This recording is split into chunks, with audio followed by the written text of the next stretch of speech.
I think one of the hardest adjustments I've had to make since becoming a mom is like stopping in the middle of what I'm doing in order to do something else. Like I was just putting away dishes and Parker got hungry, and so I had to stop doing dishes to make him breakfast, which isn't a big deal, but just the way my brain works, like I feel like I have to finish a task before I move on to the next one. Maybe that's some like unrooted trauma that I gotta work out, but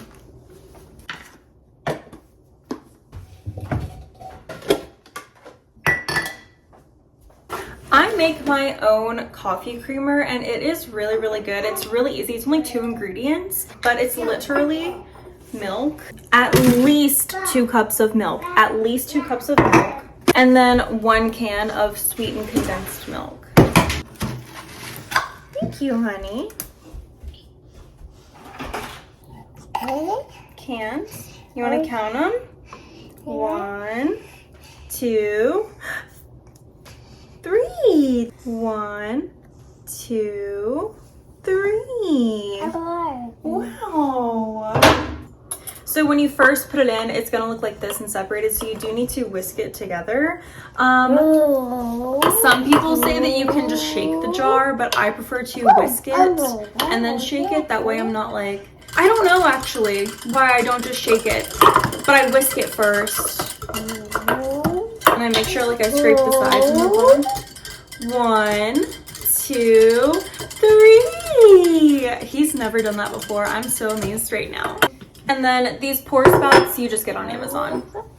I have had issues with these where like the top wouldn't, like it would just pop open when I would shake it. So if you do get these, make sure you hold the top closed with your finger when you shake it.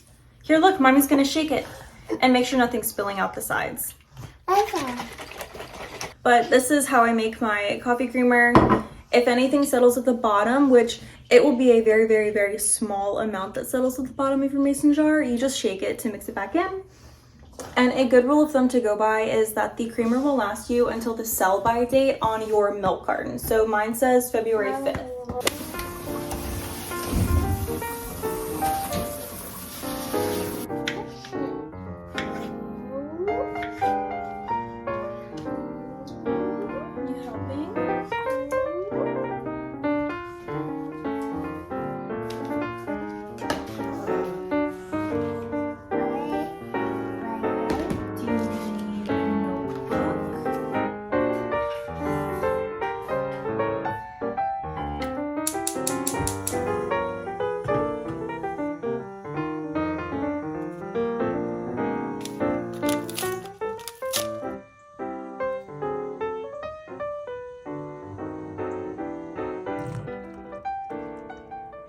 I can already feel myself getting a little overwhelmed with how much Chris has been gone this past week. Like I can just feel my patience running thin with Parker and it's making me feel so bad. But I didn't realize until now just how much he really was still all over me while I was working. And so it was just a very overstimulating week for me. And so yeah, I'm making some tea. I'm gonna turn church on in about an hour. I'm also pretty exhausted. Parker had me up from 1 a.m. to 4:30 a.m. Like he could not sleep and then I could not sleep. So he was really only awake for like an hour, but then I couldn't fall back asleep until 4:30 no matter what I did. So I'm pretty drained and exhausted, and I don't think I realized it because I was just riding the high of how Chris and I were building a house. But Sunday is truly like my rest day. It's when everything kind of gets reset. I did a lot more packing work yesterday, like to start packing up the house. I don't think I'm gonna do much more today.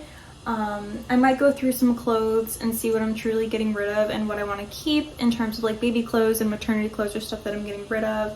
But yeah, I think today is like a rest day for me. I did some Bible. I did my devotional this morning. I'd love to do some Bible study later.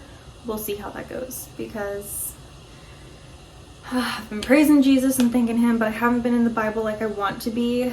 But I'm just exhausted.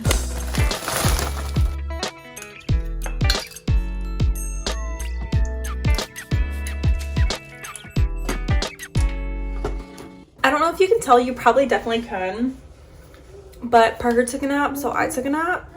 Yeah, I just put meatballs in the crock pot for dinner because, let's be real, it was Chris's idea. And I said, of course, honey, anything for you. I love a good crock pot meal. Love crock pot meals. But for lunch, I'm gonna make a little grilled sandwich. Whew. But that nap was so needed because the way Parker had me up last night, he has not been sleeping through the night for about a month or two. I think it's been 2 months now he hasn't slept through the night. We're not really sure why or what's going on, but he would wake up in the middle of the night and crawl out of his crib. He figured out how to crawl out of his crib, so he would crawl out of his crib and then come over to our bed, and we were worried about him falling out of his bed, so we took the front of his crib off. He's a little toddler bed now. He still comes over to our bed every single night. He doesn't come over screaming or crying or upset. He just comes over awake and like needs us to put him back to bed.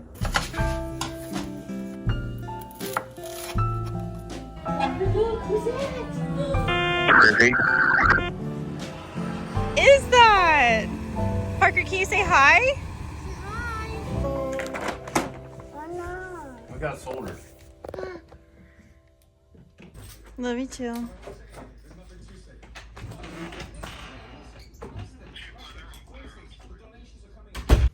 Chris just got home from a 24-hour shift 4 hours ago, and he's already going back to work on recall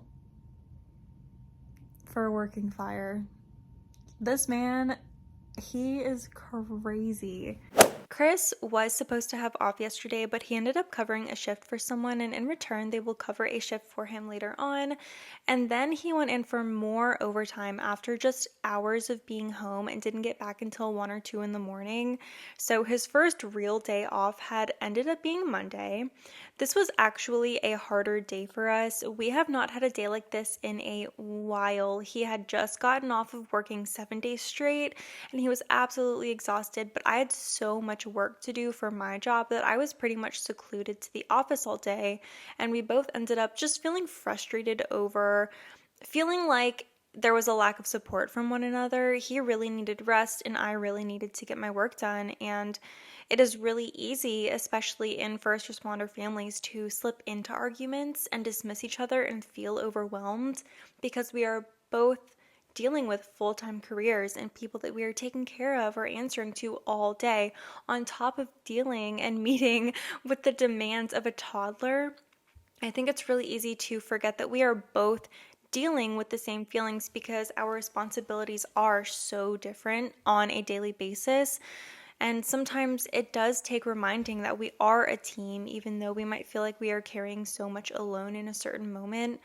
And this was one of those days where we really needed to be reminded that we are not against each other. Sometimes those conversations can look really calm and other times not so much, but what I can really admire about those conversations, whether it goes well or not, is that we are actively making the choice not to give up on each other. For me, it's a really easy choice to make, and I knew what I was signing up for when we got married. That doesn't mean that getting through it is easy, but it's an easy choice for me to make. But for others, it's not easy because there is so much more than just this one thing that will affect your relationship. And you know what? Everyone is willing to deal with and live with certain things in their relationships and marriage, and this is just one of those things for me. I love Chris, and I appreciate and know the hard work that he does to provide for our family, and I know he feels the same about me. Our friend makes these bars of soap, and Chris and I cannot use anything else, but they're literally so cute. Like, come on. Every time we place an order from them, we always order one of everything or one of whatever they have in stock, like literally one of everything. I have 10 bars of soap right here, and I'm not even sure if this is all that they have. They're always coming out with new stuff, but they have candles and like a whole bunch of other stuff too. Also, just a moving tip / hack. Chris and I went onto Facebook Marketplace and looked up free moving boxes, and there was a toy store getting rid of a bunch of boxes that they were getting in from inventory. And we went and picked them up, and now we have so many free moving boxes, which is so nice. It's Mom. It's just one of those little expenses that we don't have to pay for later on. Can you say hi? Hi. Hi. Look at all these boxes that we got from the toy store. This is so great. And they have even more that they're giving away for free tomorrow or today. But yeah, definitely gonna pick some more up.